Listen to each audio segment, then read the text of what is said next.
Hi, everyone. I'm Laura Adams, and this is the Money Girl Podcast, where my mission is to help you live rich and love the journey. I'm so glad to have your ears and want to thank you for downloading the show. You probably noticed that we have new cover art for the podcast. It's got a yellow background. All of the QDT shows are getting a facelift right now. So let me know what you think. Do you like it? Do you hate it? I'd be interested to hear. And also, one other thing I wanted to tell you about if you haven't heard about Podchaser. Podchaser is a new podcast database and discovery site. It's billing itself as the IMDb of podcasts. And it's kind of interesting because they're focusing more on podcast episodes than on entire shows.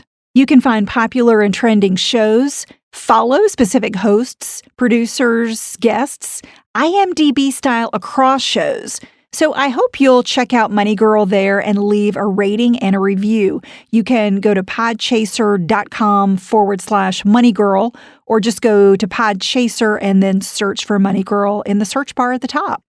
This is episode number 520 called Car, Loan, or Lease: 6 Tips to Know Which Option is Best. Today's show is about understanding the difference between getting a car loan or a lease.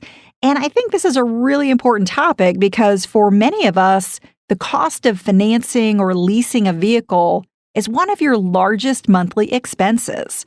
Unless you live in a city with easy access to public transportation or you've got plenty of ride-sharing services available, I'm sure you need your own vehicle to get to work, run errands, and have fun. But choosing whether to get an auto loan, a lease, or pay cash for a vehicle can be pretty confusing. Having a monthly payment can also become a huge burden if your financial life takes a turn for the worse. I decided to do this show after getting an email from a Money Girl listener named Diana G. She's in this camp where her payment has become unaffordable. She says, "I have an auto loan that I can no longer afford. Since I'm upside down on the loan by over $8,000 and can't trade in the vehicle, what are my options?" Well, in this podcast, I'm going to answer that question a little later. I'm going to explain the differences between financing and leasing a vehicle and cover 6 tips to know which option is best for you.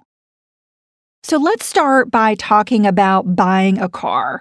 When you purchase a vehicle with an auto loan, you make fixed monthly payments, including interest, over a set amount of time. The more you pay up front, the lower your debt and your payments will be. For example, if you buy a new car for $30,000 and you make a 20% or a $6,000 down payment, you make up the difference by financing $24,000. Your monthly payments are determined by the interest rate and the length of the loan. Other factors include whether you buy a new or used vehicle, the price, your credit, and how much you earn. Diana didn't mention the details of her loan, but let's say she borrowed $24,000 at a 4% APR or annual percentage rate. If she has a 3-year loan, her monthly payment would be $708, and for a 6-year loan, it would be $375. While that lower monthly payment always sounds good, remember that the longer your repayment term, the more interest you pay over the life of the loan. Plus, longer auto loans make it easier to get upside down, which is the situation Diana mentioned that she's facing right now. So let me talk about that. Being upside down is simply financial jargon that means you owe more than the underlying asset is worth. If you're upside down and you get into a situation where you need to sell the car, or maybe to make an insurance claim because it got stolen or it got totaled in an accident, you might not receive enough money to pay off your loan in full. When you're dealing with a potential buyer or an insurance company, they're only going to pay you market value for your vehicle, even if it's less than what you owe for it. To pay off your loan, you would have to make up the difference from savings. That's a major bummer. Although we need vehicles, they're typically really bad investments because they depreciate very quickly. New cars can lose as much as 25% of their value just after 1 year. That's why used or pre-owned vehicles make a lot of sense. The first owner of that vehicle takes the biggest depreciation hit. The best way to prevent being upside down on a car loan in the first place is to make as big a down payment as possible, so you've got some equity in the vehicle. Plus, paying more upfront increases your ability to get approved for a loan at the lowest interest rate, which reduces your payments and cuts your interest expense. Another way to borrow less for a car is to trade in your current vehicle if the dealer will offer you a fair value. The trade-in value gets deducted off the purchase price of a new or used vehicle. So when you're buying a car, I recommend to make a goal to pay at least 20% of the purchase price, including any trade or promotional rebate, to get the best deal. And you got to do your homework before stepping on a car dealer's lot. Don't even go there unless you know the purchase price of the car you want, the value of any trades or rebates, the amount of cash you can put down, and the monthly payment you can afford. And at the end of this podcast, I'll offer advice on what to do when you need to get rid of a vehicle with a loan or a lease that's putting a very tight squeeze on your finances. Okay, now let's switch gears and talk about leasing. A third of new car and truck transactions in the United States are leases, and I think that can be attributed to the soaring cost of vehicles. A car lease is a contract that allows you to use a vehicle over a set amount of time. Your lease payments compensate the dealer for depreciation that will occur during your lease term, plus gives them some additional fees that give them a profit for making a deal with you. There's typically a down payment due at a lease signing, such as 10%. Now, unlike with a car loan, where I'm telling you pay as much as you can up front, it's the opposite with a lease. You want to pay as little down as possible with a lease. So in other words, only pay the minimum required amount up front when you lease a car. Also, it's best to lease new vehicles only, and you want to choose a term that doesn't extend beyond the warranty period. So let's say you lease a car that's worth $50,000, and it's going to be worth $20,000 in 3 years when your lease expires. That $30,000 in depreciation, less any trade-in or down payment, plus the dealer fees, is the basis for the calculation of your monthly lease payments. This is why lease payments can be much, much lower than loan payments for the same vehicle. Instead of paying for the entire car, you only pay for the estimated depreciation of the car during the time you lease it. Now, there are multiple factors that go into the calculation of a monthly car lease payment, including the term, the retail price of the car, your down payment, your credit rating, the depreciation, the dealer fees, and state and local taxes. What's interesting is that different makes and models of cars have very different depreciation rates. Those that depreciate the least are the best to lease. To research vehicle prices and depreciation rates, you can check out different sites like TrueCar and Edmunds, and I'll have links to these resources in the notes for this show. You'll find them in the Money Girls section at quickanddirtytips.com. At the end of your lease term, you can either return the car or purchase it at a predetermined depreciated value, which is known as the residual value. The higher the residual value, the more it's worth at the end of a lease, and the lower your lease payments will be.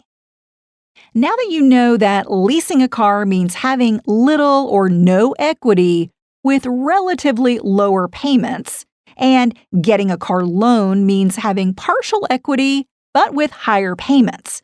As I mentioned, whether you lease or buy them, vehicles are just really bad investments overall, even though we have to have cars. They're bad investments because they depreciate no matter what. When you're choosing between leasing or buying, the best option really depends on your lifestyle, your financial goals, and how you intend to use a vehicle. I'm going to cover 6 tips to help you understand your personal preferences and know whether a car loan or lease is right for you. Okay, back to how to know whether a car loan or lease is best for you. I'm going to cover 6 tips, which are really like preferences that you can think through with me as we go through the rest of the podcast. The first one is you don't want to deal with potential car repairs. So, for this, think about the fact that a major advantage of leasing is that you don't have to deal with any repairs because most are covered if you get a lease term that does not exceed the manufacturer's warranty. So if you've got a 3-year warranty and you've got a 3-year lease, anything major that could go wrong is going to be covered. That protects you from having to pay for major repairs. However, you're still responsible for routine maintenance with a lease. And when you return a leased vehicle, the dealer is going to check for any damage, and they may even charge you for repairs if you don't get things taken care of or if you didn't bring it to their attention. If you tend to be an aggressive driver, you may want to consider purchasing an extended lease warranty that would cover parts such as new brakes or tires that would not be covered under the manufacturer warranty. Number 2, you want to drive a new car every few years. Leasing can be really attractive because you get to drive a newer or a high-end vehicle for a lower monthly payment when compared to the cost of buying it for the same price and down payment. Even if you purchase a car using a low or no interest loan, leasing is usually a lot less expensive in the short term. That makes it more affordable to drive a new vehicle with the latest options and safety features every few years. So depending on your lifestyle and your personality and occupation, keeping that new car smell with a luxury nameplate might be exactly what you want. Number 3, you don't want the hassle of selling or trading in your old car. There's no doubt that leasing a vehicle is just way more convenient than buying. You won't have to worry about what to do with your old car when you're ready for a new one. Plus, if the car you get is a lemon, you're not stuck with it. You just take it back to the dealer. Number 4, you want to drive a lot of miles. So while there are plenty of upsides to leasing that I just mentioned, it does come with some downsides. A biggie is that you're typically charged a mileage fee if you drive more than a certain amount of miles. It's usually something like 10,000 or 12,000 miles per year. Depending on your work and your lifestyle, maintaining a low mileage may not be possible. When you borrow money to purchase a car, you can drive it as many miles as you want. Number 5, you want flexibility to change vehicles. Another advantage of owning versus leasing is that you have flexibility to sell that car or trade it in for a new one, even if you still have a loan on it. But breaking a car lease is much more restrictive and can be very expensive. I'll cover more about that in a moment. You might be glad to own a vehicle if you lose your job and have trouble making payments. You take a new job that requires you to drive more miles that would exceed the leasing mileage cap. You need a minivan because twins are on the way. You want to customize your vehicle. You don't want to maintain your vehicle just so perfectly. Or you have a major life change that just doesn't make a leased car a good fit for you anymore. Number 6, you want to pay as little for a car as possible. The financial upside of owning a vehicle is that after you pay off the loan, you could drive it for years without a car payment. That's fantastic when you can do that. Once a car loan is paid off, a great strategy is to keep sending the same amount of money to a savings or retirement account. But as I mentioned, buying is going to be more expensive when we're talking about the monthly payment compared to a lease. If you cannot afford the higher payments of a car loan, consider buying a less expensive model or a reliable used car. That's what I did for many years. I was really into buying pre-owned luxury vehicles. Right now, I'm actually leasing a car. I'm leasing an electric Fiat because there was just a great deal on them and all kinds of rebates that were available when I was in California. However, you are taking a risk that your car won't need any expensive repairs after any warranty that you may have expires, because that could easily wipe out the savings that you hope to achieve. Let's get back to Diana's question about how to handle a car loan that she just can't afford and she's upside down on it. If she sells her car or trades it in, she'll have to continue making loan payments. So her best bet is to keep it. One option that may make her payments more affordable is to refinance her auto loan. If she could get a lower interest rate or a longer repayment term, that would reduce her monthly payments. I'd recommend that Diana contact her lender to discuss the options. Let's say she doesn't qualify for a refinance. Maybe if she's had some trouble with her credit or she lost her job, the lender may not qualify her for a refinance. However, if Diana communicates with them and says, "Hey, I'm having a hard time, I'm in a financial hardship, how can we work this out so that it's a win-win?" I bet that they can work something out with her. They may be able to suspend her payments temporarily or even allow her to pay less for a certain period of time. Believe me, any lender would rather work out a deal with you than to have you default on a loan. And what about a lease?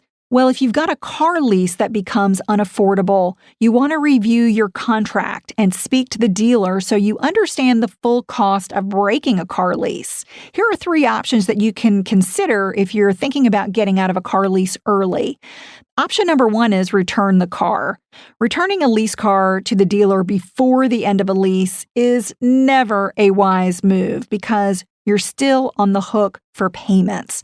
So this is something I really would not recommend, but I'm just mentioning it here because it's something that the dealer may say, "Hey, just bring it back." Well, you need to know what the cost of doing that is because you're typically going to get hit with additional early termination fees and penalties. And if you don't make lease payments, it's going to hurt your credit, just like defaulting on a car loan would.